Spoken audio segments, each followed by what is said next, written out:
The avoidant person who left you, who pushed you away, who ended the relationship, or created the distance that made ending inevitable, can be made to miss you with intensity that becomes almost unbearable for them, but not through the strategies most people intuitively employ when they want someone to miss them, not through reaching out or reminding them of good times, or making yourself available in hopes they'll realize what they're missing, and certainly not through expressing how much you miss them or how much their leaving hurt you. The counterintuitive truth about making the avoidant miss you is that it requires doing the opposite of what your hurt and your attachment want you to do. It requires becoming completely unavailable rather than remaining accessible. It requires showing them nothing rather than showing them your pain. It requires building life so full and so compelling that they can see you're genuinely happy without them, rather than demonstrating that you're suffering in their absence. The avoidance psychology is organized around specific fears and specific attractions that make them respond to absence and success in ways that differ dramatically from how securely attached people respond to these things. Where a secure person might miss you because you were good to them and they valued what you shared, the avoidant misses you because you're unavailable and because you're thriving without them, because their loss aversion is triggered by clear evidence that they've lost you permanently, because their competitive instincts are activated by seeing you succeed and be happy, because your absence and your indifference threaten their sense of importance and control in ways that make them desperate to restore the connection they destroyed. Making the avoidant miss you badly requires understanding that they devalue what's available and desire what's unavailable, that they dismiss what's pursuing them and want what's moving away from them, that they feel safe with distance but become anxious when that distance proves to be permanent loss rather than temporary space under their control. The specific combination that creates maximum missing in the avoidant is your complete unavailability. No contact, no response, no indication you're thinking about them or want them back, paired with visible evidence that you're not just surviving, but thriving, that you're happy and successful, and clearly better off, that you've moved on not just physically, but emotionally. This combination triggers every aspect of their psychology that makes them capable of missing someone. Their fear that they don't matter, their desire for what they cannot have, their competitive need to win or to be chosen, their loss aversion that makes them want most what they've clearly lost, their delayed recognition of value that only emerges when something is gone and cannot be recovered. The psychological mechanism that triggers missing in the avoidant. The avoidant person's capacity to miss someone operates through specific psychological mechanisms that differ from how missing works in people with other attachment styles. Understanding these mechanisms reveals what triggers the avoidant to miss you and why certain strategies work while others backfire completely. The primary mechanism that triggers missing in the avoidant is loss aversion combined with scarcity response, where they want most intensely what they clearly cannot have and what appears to be permanently lost. The avoidant doesn't miss what's available to them. They don't long for what's pursuing them or waiting for them or making itself accessible. Their defensive system is organized to devalue available connection and to feel safe with distance as long as that distance feels like it's under their control. But when something is genuinely unavailable, when they've clearly lost it permanently, when they cannot have it back no matter what they do, their psychology shifts dramatically. Loss aversion, the psychological principle that losses loom larger than equivalent gains, becomes activated. They suddenly want what they've lost, more than they wanted it when they had it. The scarcity makes it valuable in ways that availability never did. This mechanism is what makes your complete unavailability essential for making them miss you. As long as you're reachable, as long as there's possibility they could get you back. The loss doesn't feel permanent enough to trigger intense missing. But when you're truly gone, when they've lost access to you completely, when it's clear they cannot undo the loss, that's when the missing becomes overwhelming. The second mechanism that triggers missing in the avoidant is delayed recognition of value, where they only fully appreciate what you provided after it's gone, and they're experiencing the absence of what you offered. During the relationship, the avoidant likely took you for granted or focused on the discomfort your presence created. The intimacy anxiety, the feeling of being trapped or obligated, the threat to their independence. They couldn't fully appreciate what you provided because their defensive system was too busy managing the threat they perceived. But after you're gone, after enough time has passed, that they're no longer an active defensive response, they begin to recognize what they lost. They notice the absence of your understanding, your acceptance, your care, your presence. They compare new people to you and find everyone lacking. They realize that what you offered, the specific combination of seeing them deeply while accepting them, of being patient with their patterns while also maintaining your own worth, of providing safety without demanding immediate reciprocity, is rare and is not easily found elsewhere. This delayed recognition creates missing that grows over time rather than fading, because the longer they're without you, the more clearly they recognize what they lost. The third mechanism that triggers missing in the avoidant is ego threat created by evidence that you don't need them and are better without them, activating their competitive instincts and their need to be chosen or wanted. The avoidant's sense of self is often tied to being the less invested party, the one who needs less, the one who could walk away more easily. They maintain superiority or control through being less affected, less attached, less needing of the relationship. But when you demonstrate through your absence and your thriving that you don't need them, that you're not only fine without them, but are actually better, it threatens their ego and their sense of superiority. If you're better off without them, it means they weren't the prize in the dynamic. If you're happier and more successful without them, it means they were burden or limitation rather than benefit. This ego threat activates their competitive instincts. They want to be wanted, they want to be the one who is missed, they want to prove they matter and they're valuable. When it becomes clear that you're not giving them this validation, that you're genuinely indifferent to them, the missing intensifies because they need to restore their sense of importance. And the only way to do that is to have you back, wanting them again. The fourth mechanism that triggers missing in the avoidant is contrast effect, where the current emptiness or dissatisfaction of their life is thrown into sharp relief by memories of what life was like with you, or by evidence of what they could have had. The avoidant might have felt relief initially, after creating distance or ending the relationship. But as time passes and the relief fades, they're left with whatever their defended life actually is, often lonely, shallow in terms of connections, lacking in genuine intimacy or meaningful partnership. When they remember what life was like with you, when they had someone who truly saw them and cared about them, the contrast between that and their current reality becomes painful.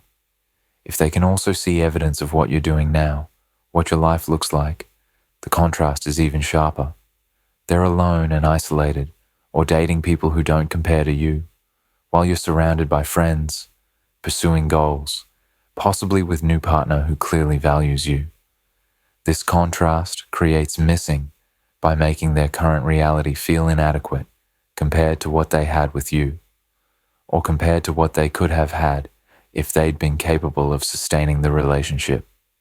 The fifth mechanism that triggers missing in the avoidant is fantasy idealization that occurs when someone is gone and cannot be accessed, allowing the avoidant to romanticize the relationship without having to deal with the reality of intimacy it would require.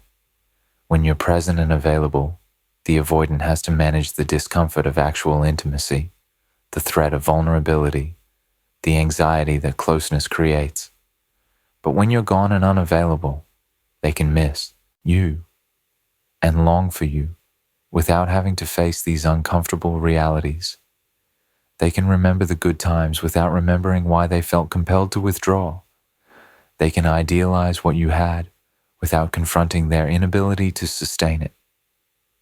This fantasy idealization makes the missing intense because it's missing of idealized version of you and the relationship, version that doesn't include the discomfort they felt during the actual relationship. The unavailability is key to allowing this fantasy to develop. If you were available, they'd have to confront reality versus fantasy, but your unavailability allows the fantasy to persist and grow. The sixth mechanism that triggers missing in the avoidant is activation of their own attachment wounds and abandonment fears, when they're the ones who have been left rather than the ones doing the leaving. The avoidant developed their patterns in response to abandonment experiences in childhood. They defend against abandonment by leaving first, by maintaining control over distance, by being the one who cares less. But when you've left them, when you've made yourself unavailable, when you're the one who has walked away completely, it activates their core abandonment wound in ways that being the leaver doesn't activate. They're experiencing the abandonment they've been defending against their entire life, and it triggers the very pain their defenses were designed to prevent. This activation of their abandonment wound creates intense missing that's mixed with pain and fear. Desire to undo the abandonment by getting you back. Need to prove they're not the abandoned one, but are the one who is chosen and wanted. The specific behaviors that create maximum longing. Making the avoidant miss you badly requires specific behaviors and choices on your part that trigger the psychological mechanisms described above. Understanding what to do and what not to do ensures you're creating conditions for maximum longing rather than accidentally reducing their missing through behaviors that make you too available or too obviously affected. The first essential behavior is implementing and maintaining absolute no contact without any exceptions, without responding to their reach-outs, without giving any indication that you're thinking about them or wanting them back. No contact is foundation of making the avoidant miss you because it creates the unavailability that triggers their loss aversion and their scarcity response. You block them on social media or make your profiles private so they cannot easily track you. You don't respond to their texts or calls. You don't reach out for any reason, not birthdays, not holidays, not when something reminds you of them. You create complete void where your presence used to be. This void is what makes them realize they've lost you, what makes the loss feel permanent, what triggers the panic and the longing. Any breach in no contact, any response to their message, any like on their social media, any indication you're still accessible, reduces the missing by giving them hope they could get you back if they wanted, by making the loss feel reversible rather than permanent. The second essential behavior is visibly thriving in ways they can observe from distance, demonstrating through your life, rather than through your words, that you're happy and successful without them. You post on social media about your activities, your achievements, your happiness, if that's natural for you. You show up to events where you might encounter mutual friends looking your best, happy, confident, glowing. You pursue goals that matter to you, and you share those pursuits publicly. You surround yourself with friends, and you're photographed at social gatherings, looking engaged and joyful. The key is that the thriving must be genuine, not performed. You're actually building good life, actually happy, actually moving forward. But you're living that life publicly enough that evidence of it can reach them. This visible thriving creates the contrast effect and the ego threat that makes them miss you. They see you're not suffering. You're not diminished by their absence. you're actually elevated and freed. The third essential behavior is complete emotional indifference in any unavoidable encounters, treating them with polite distance, but not with the warmth or the pain that would indicate they still affect you. If you're at the same event, if you encounter them through mutual friends, if circumstances force proximity, your demeanor should communicate complete neutrality. You're polite, but distant. You acknowledge them, but don't seek conversation. You're neither cold nor warm. You're simply indifferent. This indifference is crucial because it demonstrates that you've moved on emotionally, that they're not important to you anymore, that you don't have strong feelings about them in any direction. This indifference triggers their ego threat, and their need to matter makes them question whether they were ever as important as they thought, creates desire to restore their significance by making you care again. The fourth essential behavior is dating, or at least being open to dating, allowing them to see or hear that you're not waiting for them, that you're available to others, even if you're not available to them. You don't need to be in serious relationship to make this work. Simply being seen with other people in contexts that could be romantic, being known to be dating or open to dating, creates jealousy and competition that makes them miss you more intensely. The possibility or reality that someone else could have you, that you're giving attention and affection to others that you used to give to them, triggers their competitive instincts and their fear of replacement. They might have been comfortable with you being alone and sad. They're not comfortable with you being available to others while being unavailable to them. The fifth essential behavior is demonstrating standards and boundaries that make clear you won't accept the treatment they provided, that you've leveled up, and that they no longer meet your standards. This can be communicated through how you talk about relationships if asked, through the standards you obviously maintain in how you let others treat you, through the clear boundaries you maintain when they attempt to test if you're still accessible. You're communicating without directly saying it, that you know what you deserve now, that you won't tolerate inconsistency or emotional unavailability, that you require genuine partnership. This communication that they don't meet your standards creates missing, because it means they've lost access, not just to you, but to you being willing to accept what they can offer. Even if they wanted to attempt reconciliation, they'd have to be different to meet your standards, and their recognition that they're inadequate for what you now require creates longing to be adequate, to be chosen, to measure up. The sixth essential behavior is focusing your time and energy on yourself and your own life rather than on them, genuinely moving forward rather than remaining stuck thinking about them or the relationship. This genuine forward movement must be real, not performed. You're actually investing in your goals, your friendships, your healing, your growth. You're thinking about your future rather than about your past with them. You're building life that excites you rather than mourning life you lost. This genuine forward movement changes your energy in ways that others can sense even when you're not explicitly communicating it. When the avoidant encounters this energy of someone genuinely moving forward, genuinely invested in their own life, genuinely happy, and engaged with present rather than stuck in past, it creates the recognition that they've truly lost you, that you're not waiting or hoping, that you've released them completely. The seventh essential behavior is refusing any form of breadcrumbing or partial contact that they might offer, maintaining your boundary that it's all or nothing, and that their minimal effort doesn't interest you. If they reach out with casual message, with suggestion to get coffee as friends, with any form of partial contact that would keep you somewhat in their life, without requiring them to actually commit or change, you don't engage. You either don't respond at all, or if you do respond, you make clear that you're not interested in friendship or in casual contact, that if they want you in their life, it would need to be in context of genuine relationship with someone who has done the work to show up differently. This refusal of breadcrumbs communicates that you're not desperate for whatever crumbs of attention they're willing to offer, that you value yourself too highly to accept partial connection, that they either step up completely or they get nothing.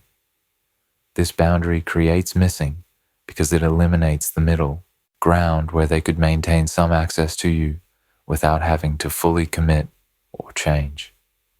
How absence, combined with thriving, creates unbearable missing. The most powerful combination for making the avoidant miss you badly is not absence alone and not thriving alone, but the specific combination of both simultaneously. You're completely absent from their life while also being visibly successful and happy. Understanding how these two elements work together reveals why this combination is so effective and so difficult for the avoidant to manage. Absence alone creates missing through the void it leaves, through the loss aversion it triggers, through the unavailability that makes you scarce and therefore more desired. When you're completely absent, no contact, no presence in their life, no accessibility, they experience the loss concretely. You're not there. They cannot reach you. The connection is severed. This absence creates missing because they notice what's gone, what they no longer have access to, what the void feels like. They remember what it was like to have you in their life, and they feel the contrast of your absence. They wonder what you're doing, how you're feeling, whether you think about them. The absence creates space that their thoughts about you can fill, creates longing for what's no longer available. But absence alone can be managed by the avoidance defensive system through various narratives. They can tell themselves you're suffering in silence. They can imagine you're stuck and unable to move on. They can fantasize that you still want them, even if you're not reaching out. They can diminish your absence by telling themselves it's temporary, or that you'll eventually come back. They can protect their ego by imagining they're doing better than you, that they made good choice in leaving.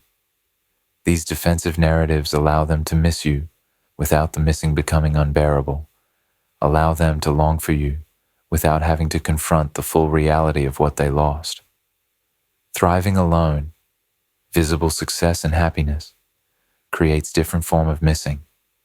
When the avoidant sees you're doing well, sees you're happy and successful, sees you're thriving, it triggers ego threat and comparison that makes them feel inadequate or left behind.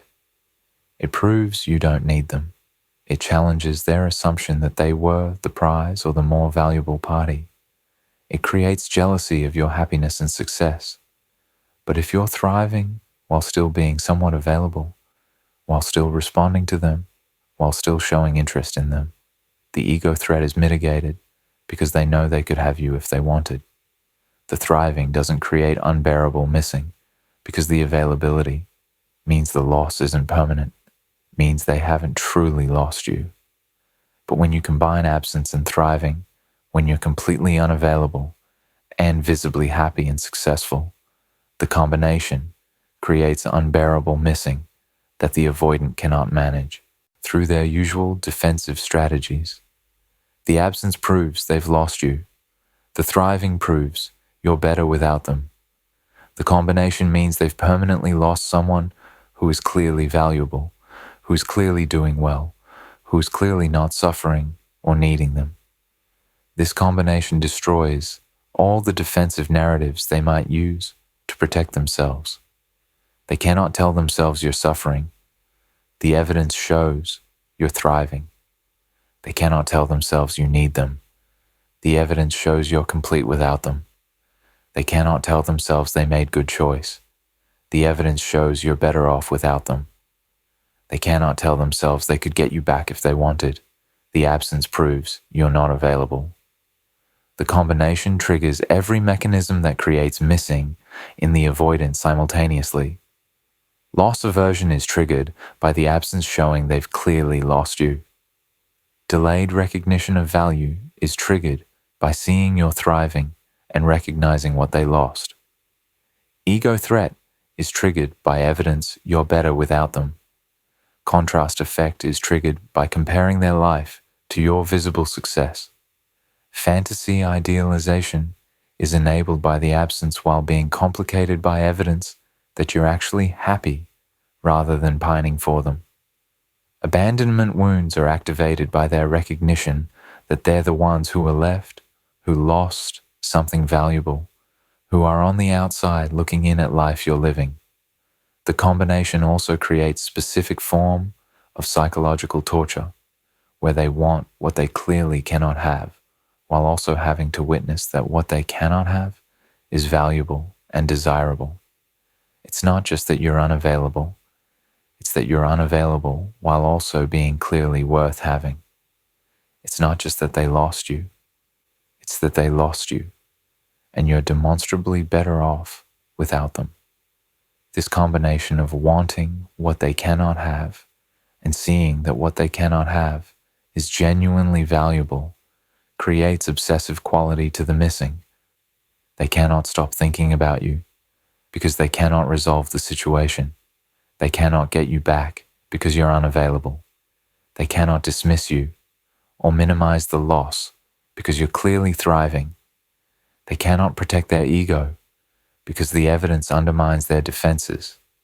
They're stuck in state of wanting you intensely while having no path to getting you, wanting to matter to you while evidence shows they don't matter anymore, wanting to undo the loss while seeing that you've moved beyond them completely. The combination also tends to create escalating attempts to get your attention or to break through your boundaries, revealing how badly they're missing you. The more they cannot reach you, and the more they see you're doing well, the more desperate their attempts might become. They might send increasingly emotional messages. They might make grand gestures. They might reach out through mutual friends.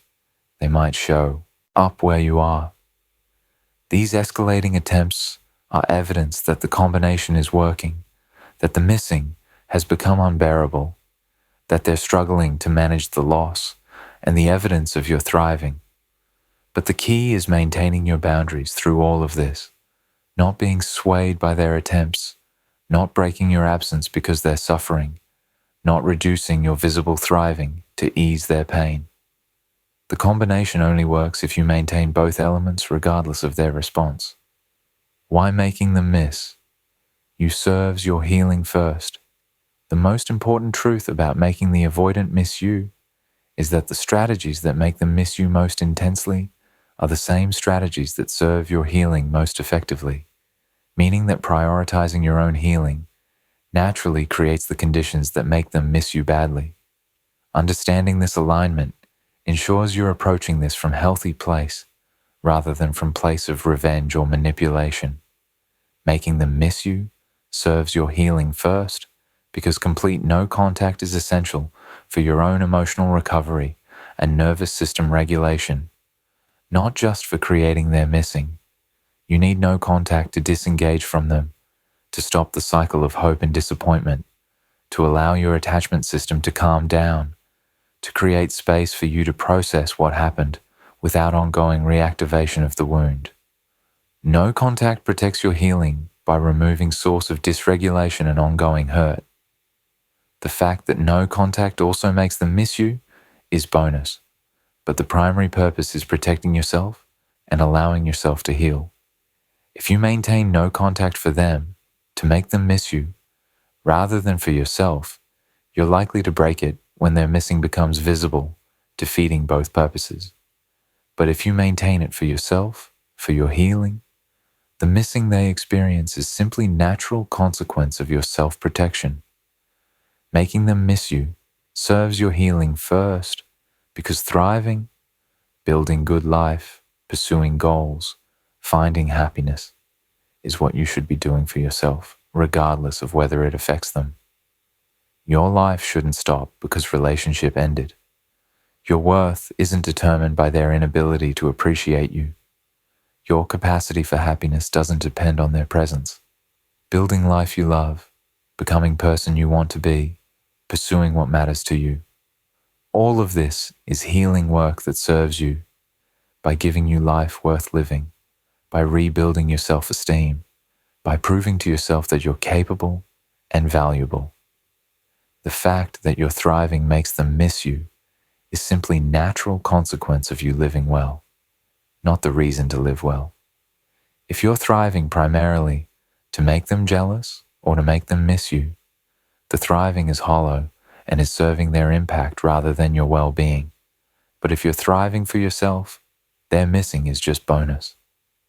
Making them miss you serves your healing first, because moving forward, emotionally, releasing them, genuinely letting go, is necessary for your own peace and ability to open to new connections.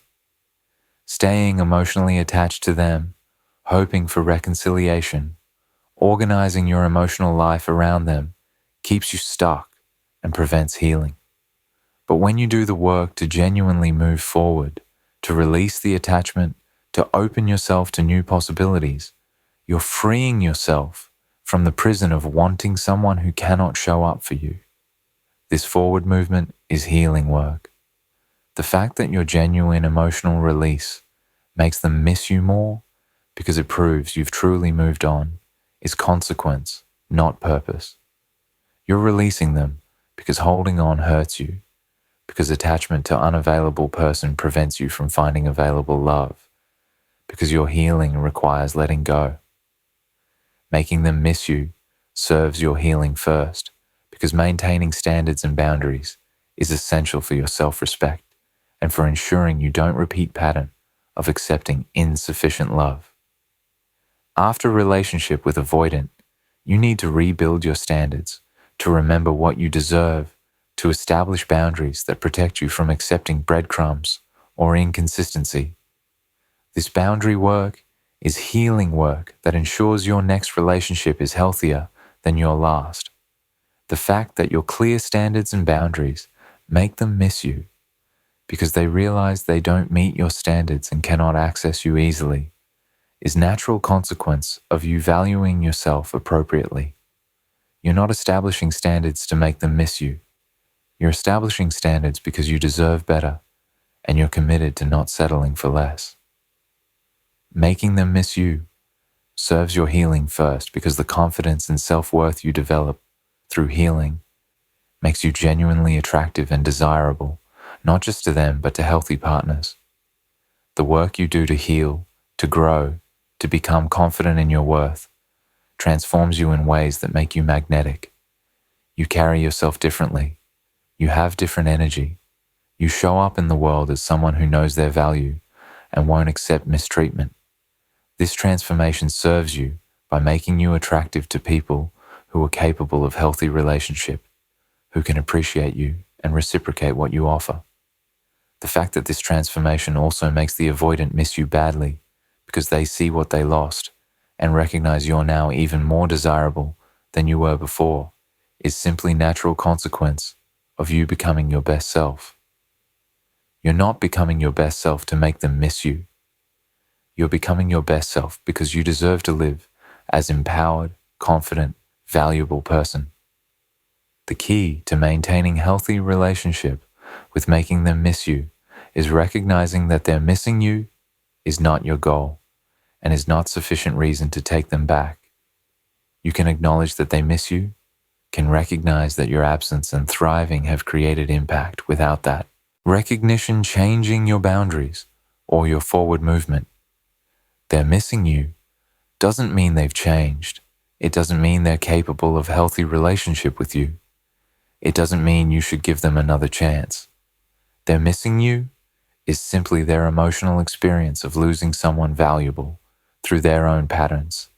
It's consequence they're experiencing, lesson they're learning, pain they're feeling. But their emotional experience doesn't create obligation for you to relieve their pain or to give them access to you again. You can let them miss you while continuing to protect yourself, continuing to move forward, continuing to build life that doesn't include them. Making them miss you badly is natural consequence of you healing well, of you protecting yourself appropriately, of you building life you deserve to live.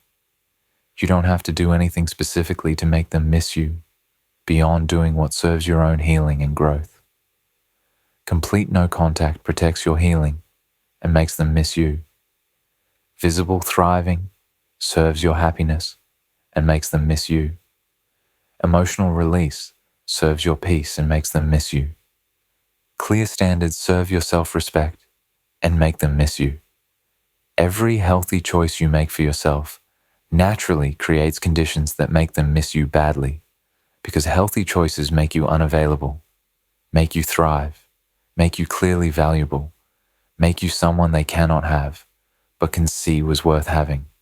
So focus on yourself, on your healing, on your growth, on building beautiful life. Their missing you will take care of itself. And more importantly, your healing and happiness will take care of you, which is what actually matters.